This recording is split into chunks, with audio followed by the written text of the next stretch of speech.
Welcome back to The Explainer. Today we're unpacking a historical cold case that honestly reads straight out of a Hollywood spy thriller, but it actually happened right in the quiet American suburbs. We're looking at a bizarre incident from the height of the Cold War that has completely baffled the FBI, the CIA, the Nuclear Regulatory Commission, and countless investigative journalists for decades. It's this crazy intersection of science, suspicion, and a massive environmental legacy that, believe it or not, we are still paying for today. Okay, let's just dive right into this with a totally staggering number. 269. That is the amount, in kilograms, of highly enriched uranium that simply vanished from a Pennsylvania factory floor prior to 1968. To put that into perspective for you, Department of Energy records show this was the single largest highly enriched uranium inventory loss of all U.S. commercial sites in history. The facility in question? It was run by the Nuclear Materials and Equipment Corporation, or NUMEC, and it was located in the small, unassuming borough of Apollo, Pennsylvania. Now, just to establish the sheer scale of the threat here, we aren't talking about a simple accounting error where someone misplaced a few boxes of office supplies. This missing material was weapons grade. 269 kilograms is literally enough highly enriched uranium to construct several nuclear weapons.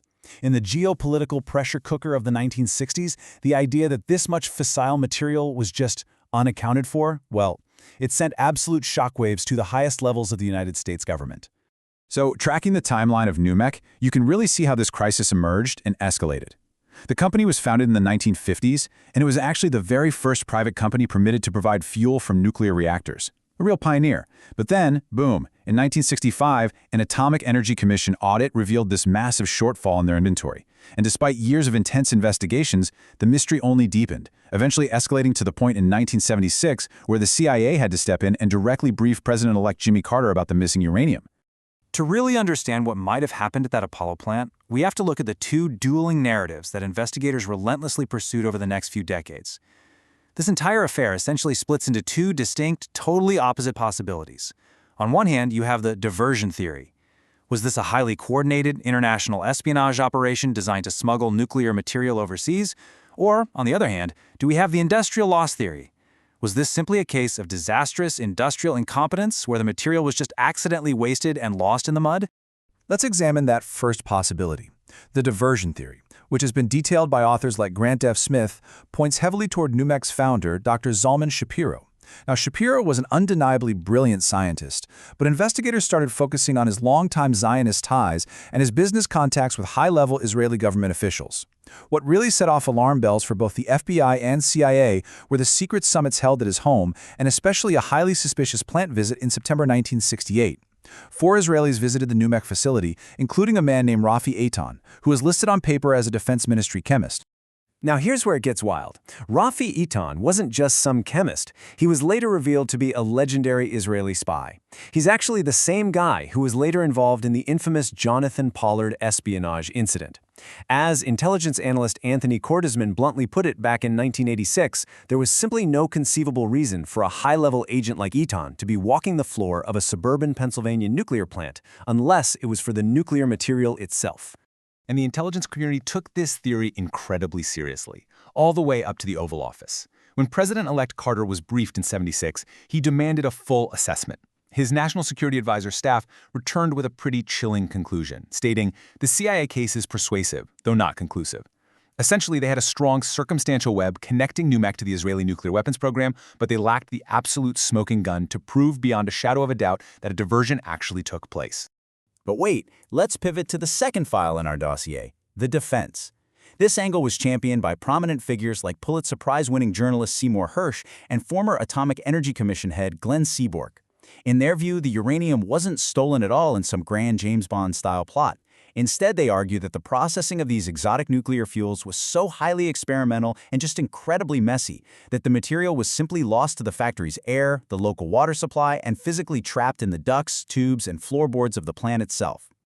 And, this theory actually holds major weight, especially when you consider that some of the most aggressive investigators later completely changed their minds. In Seymour Hersh's 1991 book, he notes that Carl Duckett, a key CIA investigator who initially pushed the diversion theory really hard, eventually recanted his suspicions. Duckett is quoted as saying, "With all the grief I've caused, I know of nothing at all to indicate that Shapiro was guilty." This frankly illustrates the dirty, chaotic reality of the factory floor at the time. A later investigation into further missing uranium at the site found that they could account for over 110 pounds of it through what they called previously unidentified and undocumented loss mechanisms. We are talking about traces of uranium being literally carried out the front door on contaminated worker clothing, lost during chemical scrubbing, embedding deep into the concrete flooring, and slowly building up as residual deposits inside the machinery.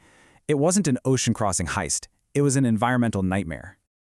Fast forward decades later, and a debate over these two theories was still actively ruining reputations. I mean, imagine your entire life's work being overshadowed by a Cold War mystery you couldn't shake. This actually prompted Pennsylvania Senator Arlen Specter to send an official letter to the Nuclear Regulatory Commission in August 2009. Specter formally asked the government to clear Shapiro's name once and for all, pointing out that despite decades of intense scrutiny, no formal charges were ever brought against him. Attached to Senator Specter's appeal was a rigorous legal defense drafted by the prestigious law firm Arnold & Porter.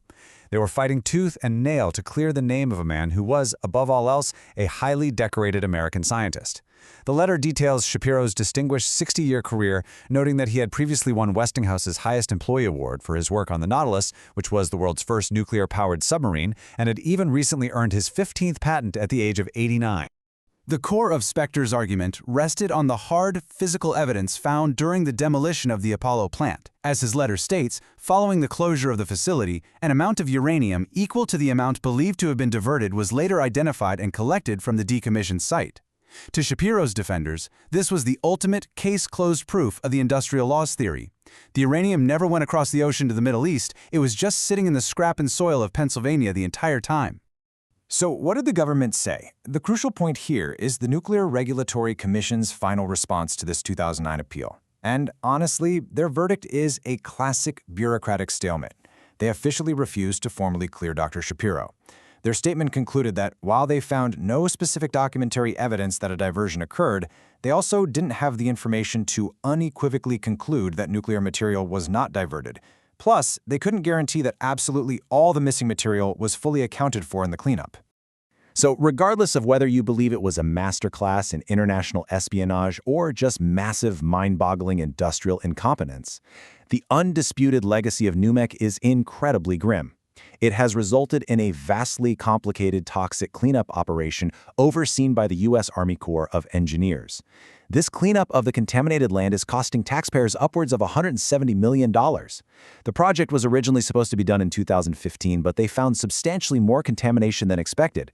Now, remediation isn't even scheduled to begin again until late 2025 or 2026, with years of hard work still ahead.